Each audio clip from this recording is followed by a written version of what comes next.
Hello, my name is Zach Wilhelm, and as a Wilhelm, I'm very used to going dead last, so I want to thank you guys for putting up with this, and hopefully we can get out of here pretty quickly. Before I go into my presentation, I want to tell you a little bit about electrochemistry.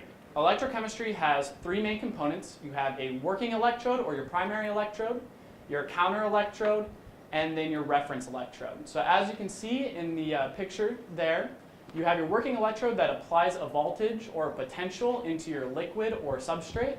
You have your reference electrode, which is a known metal that then gives you a reference point, and your counter, which then absorbs that charge that you put in. As you can see in that graph to the left of that, those are your different reference electrodes that are very commonly used. For our experiment, we use a gold electrode that's been plated with mercury that allows us to have a potential window that lets us see all the metals and organics that we are looking for in our substrate. So our primary use that we've used this for is to detect biological respiratory analytes in rivers and estuaries. Currently, this technology that we've been using has been used for black water rivers.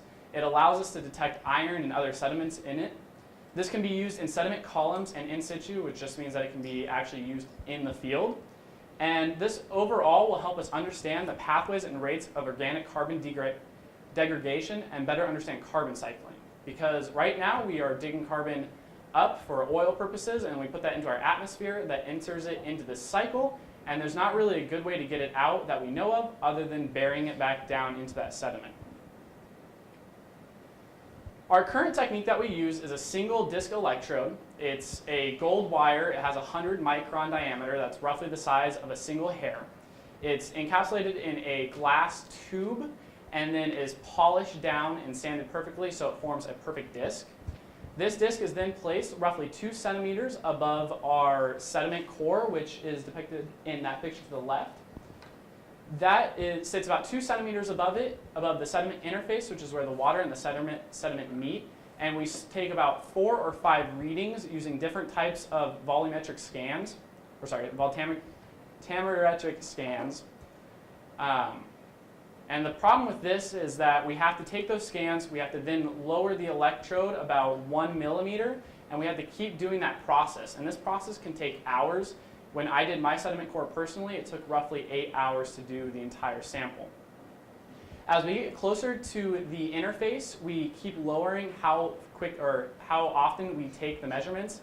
So at certain points, we take those measurements at 0.25 millimeters. And so like I said, this just increases the time that it takes to actually take the sampling. And along with this, we can only use that sediment core once because our electrode disturbs the sediment too much. So during this project, I proposed a new design. This new design allows us to take 8 readings from 8 different electrode arrays that consist of 3 electrodes each. This design stands 5 centimeters tall and 2 centimeters in width. So the benefit of this design is it allows us to instantly put it into that sediment core, as you can see on the right-hand side, and it gets those readings, and it takes a reading at the top, which allows us to detect the O2 in the overlying water.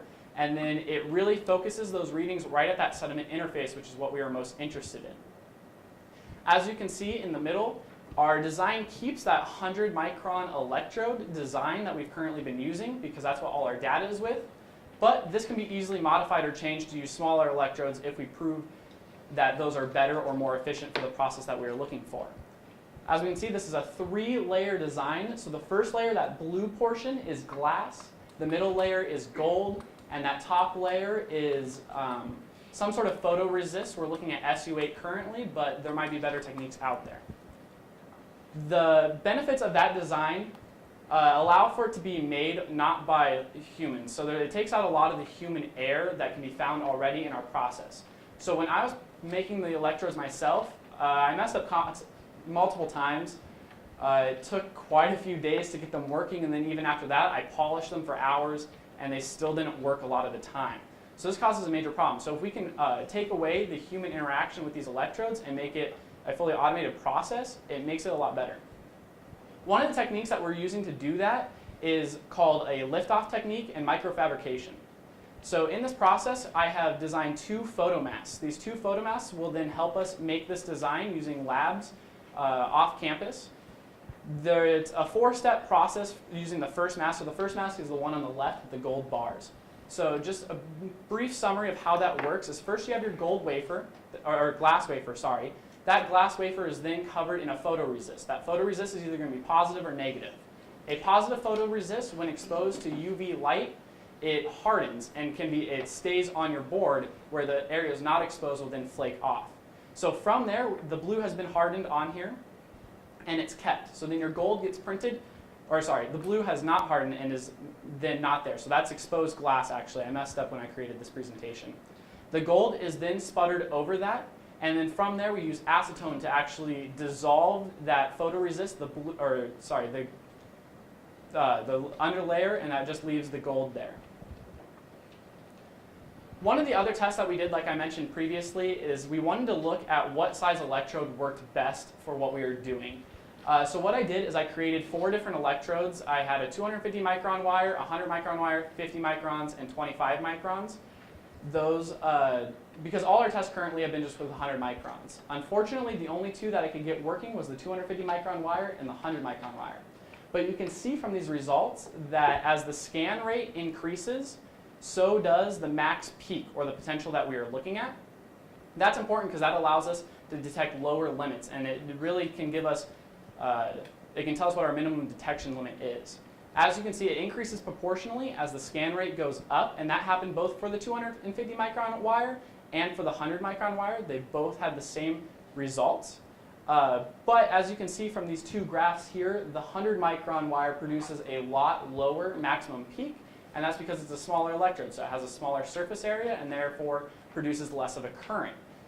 Now, the important thing is looking at this is not just numbers. It has a lot to do with just the clarity of the graphs. So if you look at the graphs themselves, when you use those smaller electrodes, you're allowed to run a faster scan rate, so you get a more clear graph, which is what we really care about. So as you can see in this just compares the 2 back to back. We just looked at this on the previous slide, but those are them together. So you can see how they both went up proportionally, and that the 100 micron wire did have a higher max peak throughout the entire testing. Other than that, I was also fortunate enough to work on something called a benthic lander that is shown on the left. We helped make it, and then we actually are planning on deploying it into the Indian River Lagoon. And then on the right-hand side is a proposed design that I've been working on to just make it more efficient. Thank you very much, and have a great